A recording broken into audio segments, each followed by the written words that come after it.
bad experiences na dapat hindi na po maulit. Kaya ganun ang naging order ng ating Defense Secretary at NDRRMC Chairman, si Gibo Teodoro.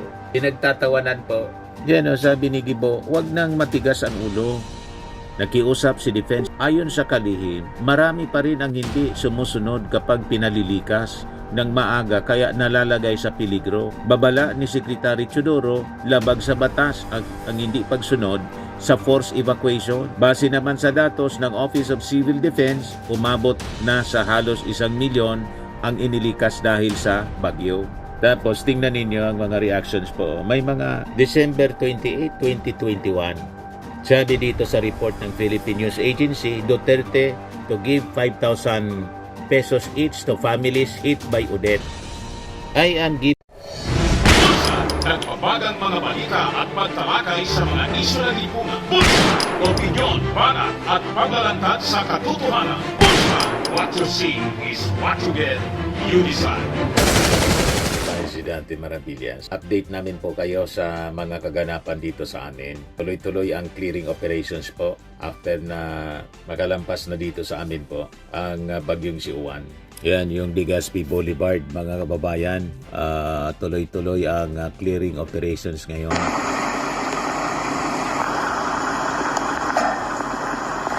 May manakanakapang pagbagsak ng ulan. At may pa din, medyo mahangin pa din po. Yan. Yung mga natumbang poste ng ilaw, street lights po. Barangay Toro Boulevard, Legazpi City, Legazpi Boulevard. Ito yung video na kuha ng aming Mayor Hisam Ismail. Tuloy-tuloy sila sa pagputol ng mga na tumbang Siya yung aming mayor, napakabata pa. Talagang hands-on siya. Lumalabas. Dating barangay captain po siya kasi. Kaya maasikaso, mga kababayan, pakinggan natin yung sinasabi niya. Para pagkatapos ko ini, pagkatapos kasi may padali.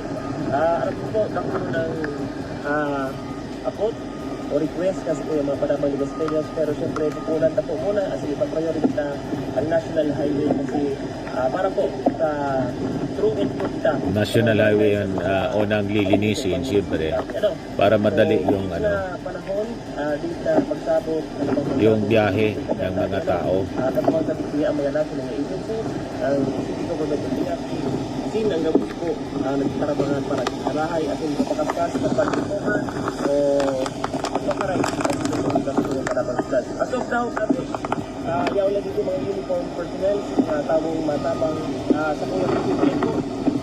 Stay po kung nakita gabos habang po dito. So wag mo nang lumabas daw kasi nasa clearing operations pa. Alangkaw ang mga tigil na kapulidor Pilipala. Salamat namin sa pagsabot.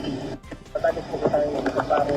Kasi unang-una, siyempre, peligroso pa, mahangin pa, baka may mga matumba pang mga punong kahoy, kundi mga power lines, poste ng kuryente, diba? So, peligroso pa, wag mo nang lumabas. Yun ang advice, hanggat hindi pa nalilinis po. Lilinisin muna para maiwasan yung aksidente. Diba? So, tulong-tulong po yung public works, tapos yung local government, sa yung Bureau of Fire Protection, sa clearing operations ng mga natumbang kahoy sa kalsada. Para makabukas, maayos na po, balik sa normal yung buhay ng mga tagalungsod ng Legazpi. Di ba pa? So, ang daming lilinisin po. Sentro ng Legazpi, Rizal Park, si Mayor Rizam. Ito kasi, yung under construction ng Ibalon Elementary School, bumagsak yung bakod. Kanina, bahang-baha dito po, hanggang dito sa park. Baha siya. Pero ngayon, humupa na. O ngayon, pag-usapan natin, mga kababayan, itong sinabi ni Defense Secretary Gibo Teodoro na preemptive evacuation. Tapos nag-warning siya, kakasuhan nila yung mga titigas ang ulo for defying orders na mag-evacuate po sa mga peligrosong lugar. Ngayon, pinagtatawanan po ng mga netizens. Tingin ko po itong mga netizens na to, mga DDS Alam naman po ninyo, ganun ang pag-uugali nila. Galit sila sa ginagawa ng ating gobyerno. Pag gumagawa ng tama yung ating gobyerno, galit sila. Kung hindi galit, pinagtatawanan. Mag-preemptively evacuate na po tayo upang hindi sa huli hihingi ng rescue. Nalalagay kasi sa panganib ang buhay ng ating mga kapulisan, sundalo, bumbero at Coast Guard.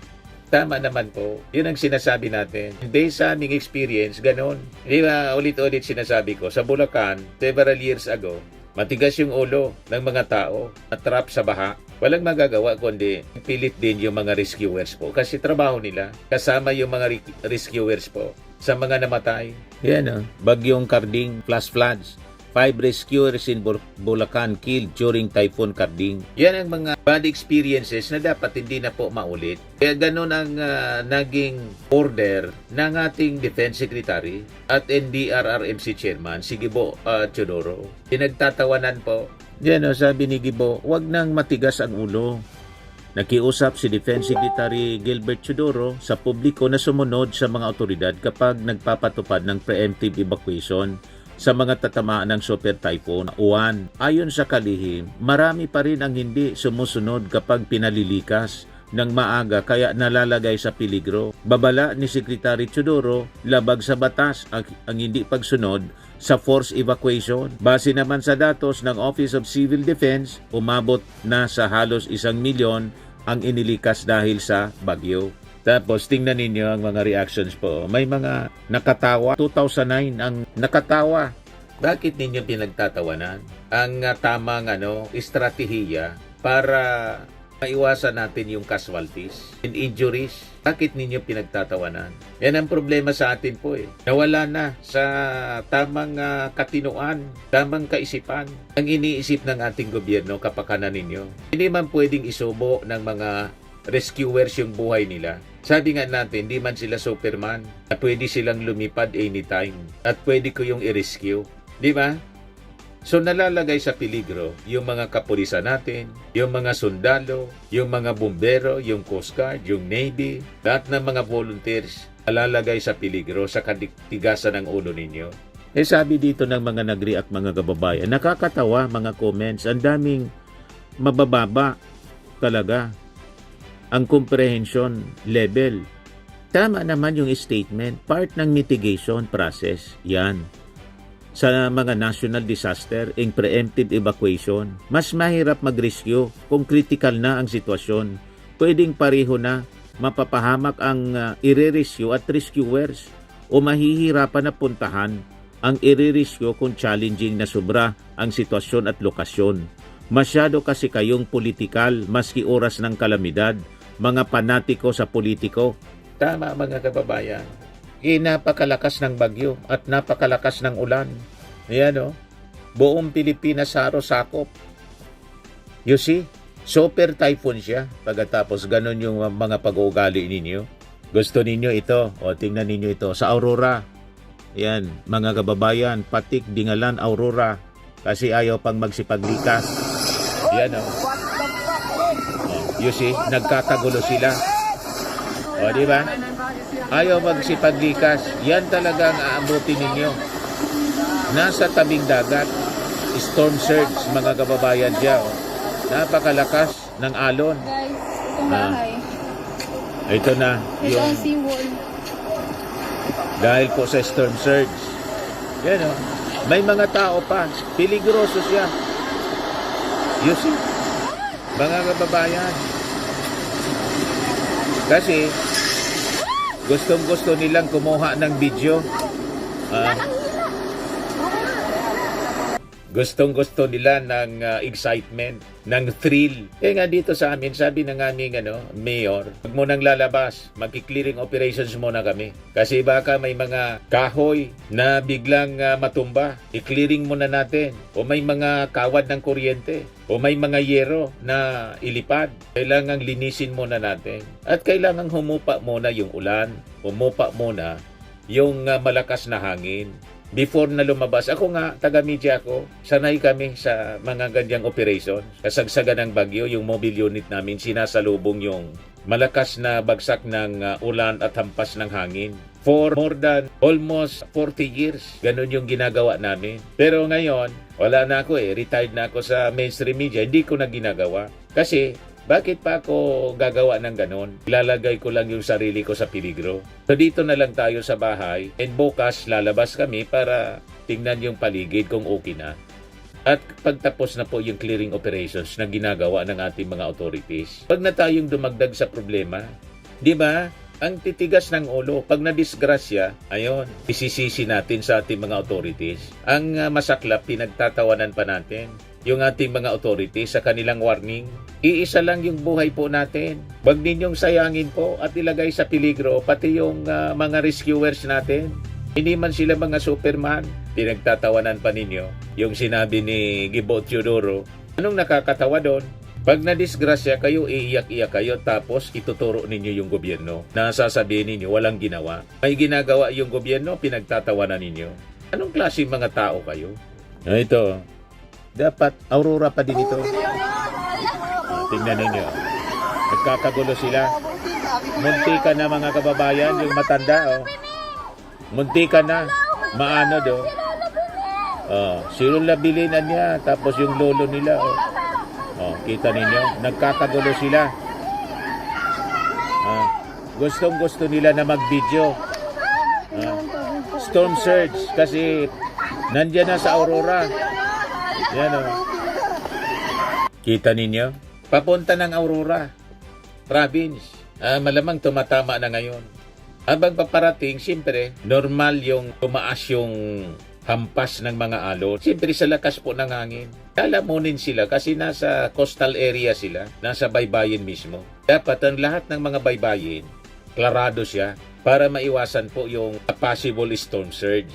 Ganun yung mga warnings na maririnig natin. Paulit-ulit sinasabi ng Pag-asa, may gale warning, tapos may storm surge. Ang titigas ng ulo, gusto ninyo ng excitement. Gusto ninyo ng ganitong senaryo. O di ba? Nagtatakbuhan kayo. O tingnan ninyo ang pagmumuka. Takot na takot, mga kababayan, at nagsisigawan. Tapos yung warning, advisory ng NDRRMC ni Secretary Gibo Teodoro, pinagtatawanan. Anong nakakatawa doon? Di ba? Huwag na dapat maulit ito, yung Yolanda. Tingnan ninyo yung namatay sa Yolanda. Kaya sabi dito sa statement ni dating Speaker Martin Romualdez, malinaw ang nakuha nating aral noong Yolanda. Hindi natin kayang pigilan ang bagyo, pero kaya nating pagandaan ito ng may pagkakaisa at malasakit. Ang kahandaan ay hindi lamang responsibilidad ng pamahalaan kundi ng bawat Pilipino. Yan ang sabi ni dating Speaker Martin Romualdez. Responsibilidad po natin lahat. Huwag lahat iasa. Hindi kayo lahat mababantayan ng ating kapulisan. Kaya ang importante, pag may panawagan, may utos yung mga authorities para mag-evacuate kayo, mag-evacuate po. Kasi buhay ninyo ang pinoproteksyonan ng gobyerno. Pag wala namang ginawa yung gobyerno, magagalit kayo. Sasabihin ninyo pabaya ang gobyerno ni Bangag. Wala nga niyang ginawa si Bangag. Ganun na lang tayo lagi. Turo ng turo, turo ng turo. Tapos yung ating Pangulo doon sa Dilobyo na dala ni Tino, pumunta doon yung ating Pangulo, iniinsulto pa sa mga reactions ng mga netizens. Pinagtatawan, iniinsulto. Pati yung ibinigay na na tulong, pinagtatawanan yung 5,000 at saka 10,000 sa mga nasalanta. Pero si Digong namigay din ng 5,000 noon. 5,000 lang, walang 10,000. Wala kayong reklamo. Galit sila. Bakit daw nasiraan ng mga bahay, 10,000, 5,000 lang yung binibigay? O tingat may binibigay. Sigurado naman po na may pabahay na gagawin yung ating gobyerno sa mga talagang nasiraan. Wala ng bahay. Bibigyan ng pabahay siyempre. Pero ito mga paunang tulong pinansyal kasi siyempre yung mga pangangailangan, immediate needs nila after natamaan ng Bagyong Tino. December 28, 2021. Sabi dito sa report ng Philippine News Agency, Duterte to give 5,000 pesos each to families hit by Odette. I am giving 5,000 per family. The money that I have gathered so far would be sufficient for the assistance of 5,000 to everybody. Yan yung sabi niya. Pero nung ating Pangulong Bongbong namigay, pinagtatawanan po, iniinsulto ng mga DDS influencers. Kasi daw, bakit namimigay ng 5,000 lang? Pagkasya niya yung 5,000 in 10,000 para sa mga nasiraan, nasalanta ng Tino. Ganon sila mag-isip. Pag ang ating Pangulo namigay ng 5,000, 10,000, pinagtatawanan, galit sila, iniinsulto. Pero si Digong namigay din ng 5,000 noon sa mga biktima ni Odette. Wala silang sinasabi. Ito yung pinagtatawanan ng mga DDS. Victims who lost houses to get 10,000 aid. Iniinsulto nila. Matindi po, mga kababayan, na sana sa gitna ng calamity, nagkakaisa dapat. Ginagamit pa nila ito sa political attacks para siraan yung ating Pangulo. Kasi gusto nilang pagtakpan yung mga flood control scandal na pinapaimbestiga ng ating Pangulo. Na karamihan dito po sa mga flood control scandal na to, nangyari sa panahon ng previous administration. You see, inugulin nila ang kwento, mga kababayan. At pati itong mga ginagawa ng ating gobyerno sa paganda, Bagyong Uwan, pinagtatawanan nila.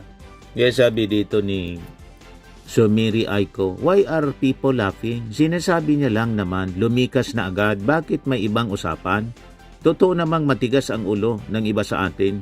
Lumikas na lang kasi pag sinabing lumikas. Kaya sabi ni Roy Kakatso, bawal ang mag-rescue pag andyan ang bagyo. Evacuate now para sa kaligtasan ng lahat. Ang gusto nila, alabas yung mga rescuer sa kasagsagan ng bagyo at baha. Ano yan? Suicide? So hindi tama na kasagsagan, lalabas sila din yung mamamatay.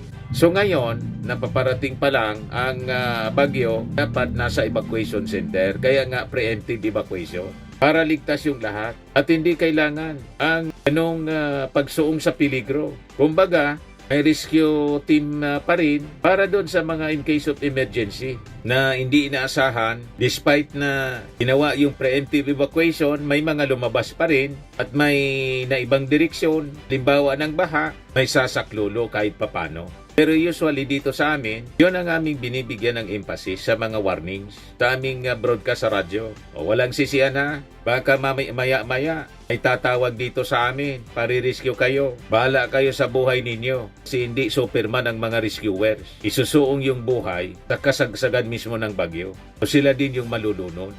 Di ba? Nangyari na po sa Bulacan. Ulitin natin yung ganong pagkakamali. Huwag na dapat nating ulitin ang ganong pagkakamali. Tingnan ninyo, pilosopo itong si Emery Del Rosario. Nakakaya naman galing pa sa inyo, Sir Defense Secretary, na utang na loob pa ng mga tao na i-rescue sila kung ayaw magsipaglikas. Dahil yung mga pulis sundalo nyo, malalagay pa pala sa alanganin. Ano pa to serve and protect ang silbi nila? Sa bagay, for peoples with power and money lang ata yung to serve and to protect. Okay lang sana yung evacuation nyo, ganon kaayos at kayang i-accommodate lahat ng ililikas. Di gusto mo, ikaw ang mag-rescue. Di ba? Kayo ang mag-rescue. Mag-volunteer kayo. Pagkatapos isabak namin kayo sa ganyang ori ng peligro. Tingnan natin kung lalabas kayo. Yan ang problema sa mga pilosopo eh. Hindi nga Superman sila na pwede kang suungin ang ganyang peligro. Pinalilikas para sigurado na walang malagay sa peligro pati yung mga authorities natin. Yan ang tamang strategy. Pero kung gusto mo, di ikaw ang mag-rescue. Di ba? Tingnan natin kung gagawin mo. Yes, sabi ni Riley Gwyneth Santiago, totoo naman. Dapat naman talaga, lalo na kapag yung lugar is laging binabaha, walang nakakatawa sa sinasabi niya. Palibasa yung mga tumatawa na yan, yung mga hindi nakaranas bahain yung bahay. Kasi kawawa ang mga rescue team. May mga pamilya din yan. Sila, pero may mas inuuna nila yung kapakanan ng mga nakakarami at apektadong lugar.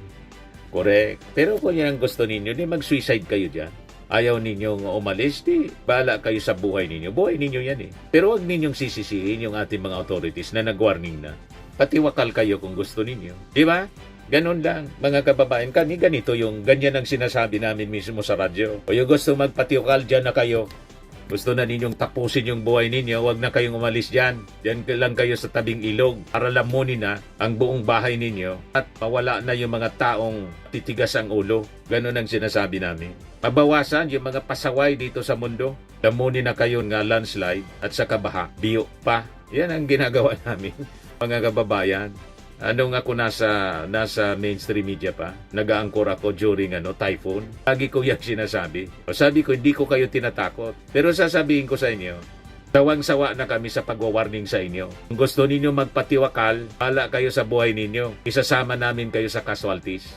Ayun, because of that, zero casualty kami dito sa amin kasi takot sila na walang sasaklulo sa kanila. Di ba? Dapat silang sumunod sa patakaran ng gobyerno na preemptive evacuation. Ang ayaw nila, di magpatiwakal na sila. Ganun lang po. Firmax Firming and Lifting Cream, pinapahid po sa mga pulses in affected area. Mainam po sa paninigas ng mga kasukasuan. Ito naman po, Automax Radiant Serum. Sa mukha naman yung application, anti-aging po siya. You will look 10 years younger than your age. Sa mga cancer patients naman po, baka lang gusto ninyo itong itry. Neng siya Red Mix Fruit Drink. Hindi mo po siya gamot, food supplement siya. Kaya lang, gawa siya mga kababayan sa goji berry. Yung goji berry, may anti-cancer properties. O ngayon, yung mga inquiries ninyo, dumiritso na lang kayo sa aming messenger sa Facebook para masagot namin agad. Ayos pa? Ayos na ayos niya, Mr. Maravilla. Sa mga nagana po ng malinis and spacious fitness gym, pumunta lang po kayo sa aming Colossal Fitness Gym. May Grab car rental din po kami. But anyway, ito po pala yung aming bagong product na binibenta online. I am worldwide amazing pure organic barley powdered drink mix from Australia. Negosyo to ng aking anak na architect entrepreneur Riz Maravillas. Ayan po. Kontakin na lang po ninyo siya, Riz Maravillas on Facebook. Ang mga health benefits niya, boost immunity, improves digestion, enhance energy levels, packed with antioxidants, prevent cancer. Ito naman po yung bago naming product na binibenta online. Eye Glow Serum, whitening po siya. Tingnan ninyo yung epekto sa aking anak na architect before and now. Yung mga inquiries po ninyo, dumiretso na lang kayo sa kanyang Facebook account, Riz Maravillas.